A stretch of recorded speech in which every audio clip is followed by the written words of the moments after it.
सुनेत्राताई पवार यांची महाराष्ट्राच्या पहिल्या महिला उपमुख्यमंत्री म्हणून नियुक्ती झालेली आहे आणि त्या अनुषंगाने सध्या भारतात किती महिला उपमुख्यमंत्री आहेत, मुख्यमंत्री आहेत हे आपल्याला माहित असणं गरजेचं आहे। तसंच स्वतंत्र भारतानंतरच्या सुद्धा या पदावर गेलेल्या महिलांबाबत महत्त्वाची माहिती सुद्धा आपल्याला माहिती असणं गरजेचं आहे। त्याच्याबद्दलच माहिती पाहूया। तर बघा, सध्या 2 महिला मुख्यमंत्री आणि 3 उपमुख्यमंत्री भारतामध्ये आहेत। त्यातल्या मुख्यमंत्रीमध्ये ममता बॅनर्जी या सध्या पश्चिम बंगालच्या मुख्यमंत्री आहेत, तृणमूल काँग्रेस या पक्षाच्या आहेत।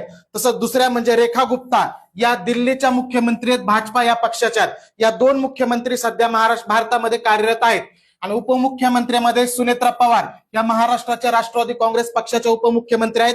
त्याच पद्धतीने दिया कुमारी या राजस्थानच्या उपमुख्यमंत्री आहेत, भाजपा या पक्षाच्या, आणि प्रवती परिदा ह्या ओडिसाच्या उपमुख्यमंत्री आहेत, भाजपा या पक्षाच्या। आता बघा, महिला मुख्यमंत्र्यांची सांगायचं झालं तर आतापर्यंत स्वातंत्र्यानंतर एकूण 18 महिला मुख्यमंत्री झालेल्या आहेत आणि पहिल्या महिला मुख्यमंत्री सुचेता कृपलानी या होत्या उत्तर प्रदेशच्या 1963 साली, आणि सर्वाधिक काळ मुख्यमंत्री पदावर राहिलेल्या महिला शीला दीक्षित दिल्लीच्या मुख्यमंत्री होत्या त्या। आणि एकूण महिला उपमुख्यमंत्री एकूण 8 महिला उपमुख्यमंत्री झालेल्या आहेत। त्यातल्या पहिल्या उपमुख्यमंत्री ह्या राजिंदर कौर भट्टल ह्या 1996 साली पंजाब या राज्याच्या उपमुख्यमंत्री झालेल्या होत्या।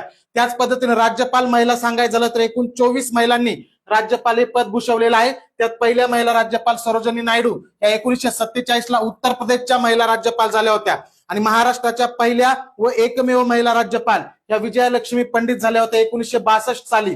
आणि सध्या भारतातल्या फक्त एकाच राज्याच्या महिला राज्यपाल आहेत, ते राज्य आहे उत्तर प्रदेश, आणि उत्तर प्रदेशच्या राज्यपाल आहेत आनंदीबेन पटेल। अशा पद्धतीने दररोजच्या चालू घडामोडीचा आपण लाईव्ह लेक्चर आपल्या महाराष्ट्र अकॅडमी या युट्यूब चॅनलवर दररोज घेत असतो। त्याच पद्धतीने त्याच्या ज्या पीडीएफ असतात त्या पीडीएफ आपण दररोज मोफत आपल्या महाराष्ट्र अकॅडमी या युट्यूब चॅनलवर अपलोड करत असतो। त्यामुळे आपलं महाराष्ट्र अकॅडमीचं ऍप आणि युट्यूब चॅनल दररोज लाईव्ह लेक्चर बघण्यासाठी आणि पीडीएफ साठी ऍप सगळ्यांनी डाउनलोड करा। धन्यवाद।